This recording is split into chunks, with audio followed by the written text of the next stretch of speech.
भोकाल। दोस्तों, आपने इसके पहले भाग में पढ़ा कि किस तरह से राजा बोझ और भरकम परीलोक में तबाही मचाते हैं और एक अबोध बालक भोकाल, जिसका नाम होता है आलोप, एक अबोध बालक आलोप, सिर्फ वही पूरे परीलोक में जिंदा बचता है और बचते हैं महागुर भोकाल, जिनकी टांग काट जाते हैं बोझ और भरकम। और वो देते हैं आलोप को एक ढाल और तलवार और भेज देते हैं पृथ्वीलोक पर अपनी परी माँ रानी परी माँ रानी और रानी ओसिका को खोजने के लिए। और वहाँ पर जाकर वो उसे राक्षसों का पता लगता है और उसके लिए उसे जाना होता है तिलसिम ओलंपाक। ये सब कहानी आपने भोकाल के पहले भाग में पढ़ी। अब दूसरे और अंतिम भाग में यहाँ से कहानी जारी है। अब आप ध्यान से सुनिए।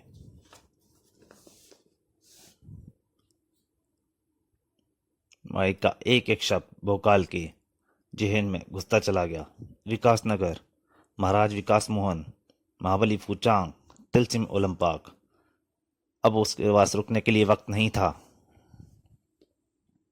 महर्षि गाजो बाजो के आश्रम में पहुंचकर ही सांस ली उसने। महर्षि, कहाँ हैं आप महर्षि? किंतु महर्षि गाजो बाजो उसे कहीं नहीं मिले। भोकाल ने 2 दिन भूखे प्यासे महर्षि गाजो बाजो की प्रतीक्षा की। महर्षि बिना बताए कहाँ चले गए? इस वर्ष में कभी ऐसा नहीं हुआ था। 10 वर्ष में ऐसा कभी नहीं हुआ था पहले। अंततः उसने विकासनगर जाने का दृढ़ निश्चय किया। फिर भोकाल विकासनगर की क्रीड़ा स्थल में पहुंच गया। विकासनगर में क्रीड़ा स्थल में 4 विजेता चुने गए: भोकाल, शूतान, अतिक्रु और तुरिन, जिन्हें महाबली फुचांग ने तिलसिम ओलंपाक में भेज दिया। दोस्तों, ये कहाँ चुने गए, कहाँ तिलसिम ओलंपाक में ये चारों अभिनेता कहाँ चुने गए, इसके लिए आपको पढ़नी पड़ेगी खौफनाक खेल और तिलसिम ओलंपाक, जो इस चैनल पे पहले ही डाल चुका हूँ। अब इससे आगे मित्रों, यह थी मेरी कहानी जिससे सुनने के लिए तुम सब बेचैन थे। भोकाल, हम सब तुम्हारी माता श्री को ढूंढने में तुम्हारी मदद करेंगे। कुछ देर बाद, भोकाल, हमें शीघ्र ही इस रेगिस्तान से निकल लेना चाहिए। मुझे मौसम के असहार कुछ ठीक नहीं दिख रहे। ठीक कह रहे हो तुम। कितना सही पूर्वाभास था अति क्रूर का। तेज आंधी ने उन्हें हिलने तक का मौका नहीं दिया। तुरीन, श्वेता, कहाँ हो तुम? भोकाल चाचा, भोकाल चाचा। इतना रेतोड़ा कि सिर्फ रेत की आवाज सुनाई पड़ती थी और कुछ नहीं। साय साय, रेत ही रेत दिखता था और कुछ नहीं। सबको अथाह रेत ने निगल लिया। और जब आंधी थमी, रेगिस्तान के उस टुकड़े में कई कब्रें दिखाई पड़ रही थीं। पृथ्वी पर। हाँ, ये क्या हुआ? कहाँ गए वे सब? क्या भोकाल मर गया? नहीं, भोकाल नहीं मर सकता। यह था इस देश का राजा, कोरिया का राज परिवार, विशालगढ़ का राजा विक्रम सिंह। बांकेलाल, ये क्या हुआ? हमारा प्यारा भोकाल कहाँ चला खो गया? अच्छड़, काश तेरी भी किसी रेगिस्तान में ऐसी ही कब्र बन जाए। महाराज, देखते जाइए, भोकाल कब्र फाड़कर ही बाहर निकल आएगा। पृथ्वी के सभी राजा इस शानदार खेल का मजा ले रहे थे। उफ, अब इन्हें यहाँ से कौन निकालेगा? गोवा का राजा बाका सिंह। भोकाल, भोकाल, जोधपुर का राजा सूर्यदेव। ये हमारे भोकाल भोकाल चीखने से क्या होगा? वह तो भोकाल ही कुछ कर सकता है। कायरगढ़ का राजा शेरदिल। और इस खेल का दिमाग, इस जाल की रीढ़, इस कूटता का आयोजक महाबली फूचांग। वाह वाह, महान खजूरा ने तिलस्मी ओलंपिक के रक्षा के लिए शानदार इंतजाम किए हुए हैं। आम आदमी तो क्या जाएगा, यहाँ तो दिग्गजों के लोहे के चने चबाकर आगे बढ़ पा रहे हैं। तभी एक टीले को चीरता हुआ निकला भोकाल। बाहर निकलकर ही उसे दूसरे साथियों की चिंता हुई। ये जरूर मेरी तरह ऐसे ही किसी टीले में दफन होंगे। मैं इन टीलों को नामोनिशान मिटा दूंगा। भोकाल फुर्ती से टीलों की तरफ बढ़ा। महाशक्तिशाली तलवार लहराई और रेत के उस पहाड़नुमा टीले से टकराई। टीले का एक एक कण बिखर गया और रह गया। अति क्रूर और राजकुमारी श्वेता। ऐसे ही दूसरा टियोला भी उड़ा दिया। शूतान। शूतान अब भी बाज नहीं आया।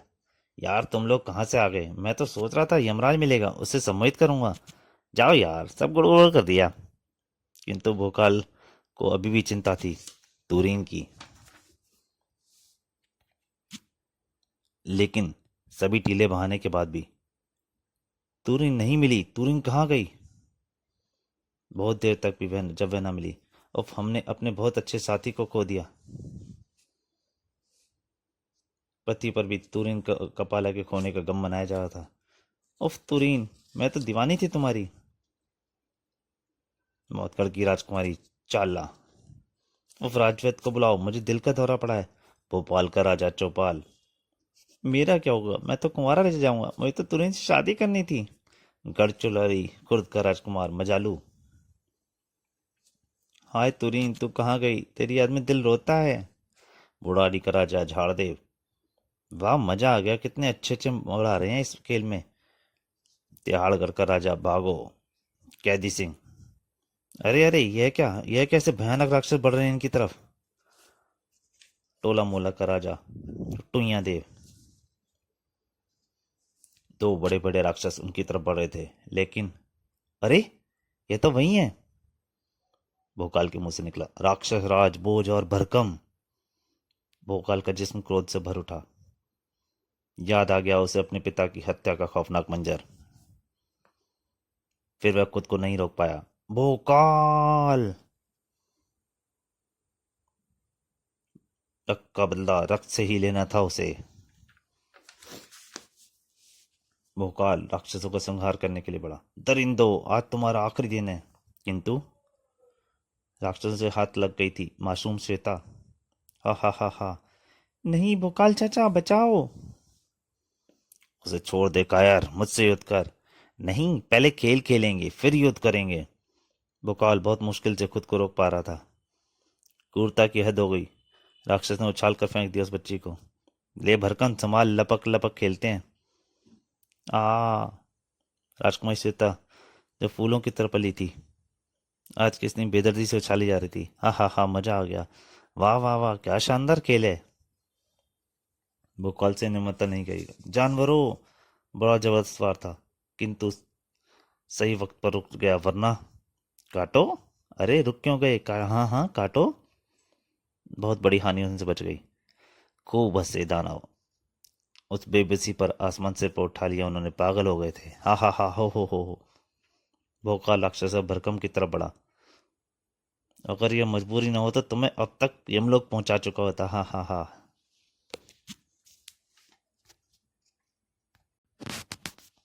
तो दोस्तों, ये कहानी अभी जारी है, लेकिन मेरी आपसे फिर से वही प्रार्थना है। प्लीज़, अगर आपको ये कॉमिक अच्छी लग रही है तो इस चैनल को सब्सक्राइब कीजिए, कॉमिक को लाइक कीजिए, और हो सके तो वीडियो को ज़्यादा से ज़्यादा शेयर कीजिए, और नोटिफिकेशन ऑन कर लीजिए, ताकि मेरी आगे आने वाली वीडियो जो भी मैं डालता हूँ आपको सबसे पहले मिल सकें। बस, धन्यवाद। अब कॉमिक जारी है। तभी राक्षसार भरकम ने अपनी तलवार श्वेत की गर्दन पर टिका दी। बस, अब यह खेल खत्म। अब हम दूसरा खेल खेलेंगे। अच्छा, दूसरा खेल? जल्दी बताओ भाई, कौन सा दूसरा खेल? शैतानी मुस्कुराहट खिल गई दरिंदे के होठों पर। अब भोकाल अपनी ही तलवार से अपने अंग काटेगा, और अगर नहीं तो मैं इस बुलबुल की गर्दन काट दूंगा। जैसे ही विभत्स मांगते वैसे ही विभत्स खेल। चौंक उठे सब। चीख निकल पड़ी उनकी।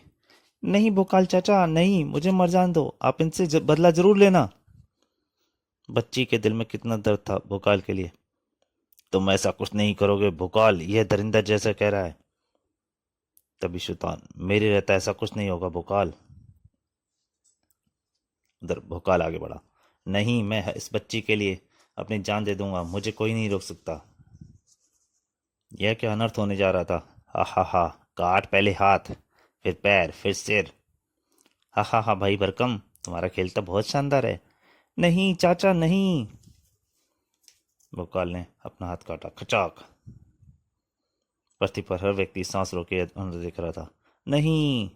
पोची का राजा चोची अति क्रूर गुस्से से पागल होता। नहीं, मुझे छोड़ दे शैतान, छोड़ दे, मुझे भोकाल को रोकने दे। नहीं अति क्रूर, रुक जाओ, वह जो कर रहा है ठीक कर रहा है। गजरोलों का राजा उड़न खटोला। ऐसा मत करो भोकाल, तुम्हें कुछ हो गया तो मैं अपनी जान दे दूंगा। और विकासनगर में, महाराज कुछ कीजिए, अगर भोकाल को कुछ हो गया तो हमारी सीता की रक्षा कौन करेगा? हम तुरीन के खो जाने से पहले ही दुखी हैं प्रिय, हमें और दुखी ना करो। मुझे और मदिरा पीनी पड़ेगी, सारा नशा हिरण हो गया। हिच। दरिंदगी अपनी सभी सीमा पार कर चुकी थी। वाह शाबाश, अब अपना दूसरा पैर भी काटो। भोकाल ने अपनी दूसरी टांग की भी बलि दे दी। हाँ ऐसे, अब काटो अपनी गर्दन। किंतु अगले ही पल किसी राक्षस आज भरकम को किसी ने उछाल फेंका। धड़ाम। धरती से टकराते ही दोनों का सम्मोहन टूटा। जी हाँ, सम्मोहन था ये, सुल्तान के शानदार सम्मोहन का कमाल। गिली गिली गिली गिली हप्पा। जिसकी आड़ में अतिक्रूर ने राक्षस आज भरकम को धूल चटा दी थी। और भोकाल, वह तो सही सलामत खड़ा मुस्कुरा रहा था। धन्यवाद सुल्तान, अब मेरी बारी है इनसे स्थल खेलने की। तुम दोनों बच्ची को लेकर पीछे हट जाओ। धोखा। टूट पड़ा भोकाल उन्हीं हत्यारों पर। इंसानियत के आगे हैवानियत नहीं टिक सकती हत्यारों। अपने ऊपर एक एक अन्याय का बदला लेने के लिए, रोकने के लिए अब कोई रुकावट भोकाल के सामने नहीं थी। कचाक। आ, अभी नहीं, अभी तो तुमसे और भी कुछ काम है। हाय भैया, बोझ में मरा। फिर भोकाल ने दोनों राक्षसों की टांगें भी काट दी। जय महागुरु भोकाल। वाह, लंगड़ा राक्षस, लंगड़ा राक्षस। दोनों राक्षसों के चीखों से गूंज उठा आकाश। अब बोलो परिरों की रानी ओसिका, मेरी माँ को कहाँ छिपा रखा है तुमने? उछल ही पड़े थे दोनों दरिंदे, बिना टांगों के ही। भयंकर पीड़ा जैसे गायब हो गई। परिलोक की रानी ओसिका, तुम्हारी माँ? तुम्हारी? हाँ मेरी माँ। बक हरामजादे, कहाँ है वो? लगता था आज उसकी मनचाही मुराद पूरी हो जाएगी। कठोर हो चला था भोकाल का चेहरा, चट्टान की तरह कठोर। सुनो, यदि तुमने अगले ही क्षण जुबान नहीं खोली तो मेरी तलवार और एक क्षण भी नहीं रुकेगी। अब तो उसे बोलना ही था, उसका मुंह खुलना ही था। वह जंग आ, बशर्ते कि वह मुर्दा ना हो जाता। कहीं से एक बिजली की किरण आके टकराई, उसके ऊपर बिजली गिरी। तो किस्मत को पता नहीं क्या मंजूर था। एक बार फिर भटक गया भोकाल, क्योंकि अब उन दोनों में से कोई भी उसे उसकी माँ की यानी परिरानी उसिका के बारे बताने के लिए जीवित नहीं था। बोलो, मैं कहता हूँ बोलो। किंतु मुर्दे कहाँ बोलते हैं। अगले ही क्षण पागल नजर आने लगा था। मुझे बताओ, कहाँ है मेरी माँ? मुझे अपनी माँ के पास जाना है, बोलो बोलो, बताओ। रो ही तो पड़ा था वह ममता का मारा। माँ तुम कहाँ हो? आंखें उनकी भीग गईं। भोकाल चाचा, मत रो मत रो मित्र। मित्र, यह आखिरी रास्ता था माँ तक पहुंचने का, और वह भी आज समाप्त हो गया। भोकाल चाचा, मैं भी परिरानी माँ को ढूंढूंगी। धैर्य रखो मित्र, रास्ते और भी बन जाएंगे, तुम चिंता हिम्मत मत हारो। मैती के रूप पुष्ट का कबाल फोड़, तुम्हारी माँ को ढूंढने में आकाश पाताल एक कर दूंगा। सत्य के साथी और सत्य का दुश्मन महाबली फूचांग। हा हा हा। अगर पल भर की भी देर हो जाती और राक्षसाज बोझ भोगाल को उसकी माँ का पता बता देता तो वह शर्तिया तिलस्मी ओलंपाक से भटक जाता। इसलिए उन दोनों को मारना अति आवश्यक हो चला था। यह खेल मुझसे बाहर नहीं जा सकता।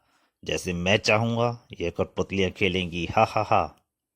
किंतु तुरीन कहाँ चली गई, उसे भी तो ढूंढना पड़ेगा। और तभी, वाह, यह रही वो। यह तो तिलस्म के अंदर घुस गई है। वाह। तो दोस्तों, ये कहानी यहीं तक। अब तक आप इसकी खौफनाक खेल, तिलस्म ओलंपाक और अब जो मैं बता रहा हूँ भोकाल, ये 3 चित्र का पढ़ चुके हैं।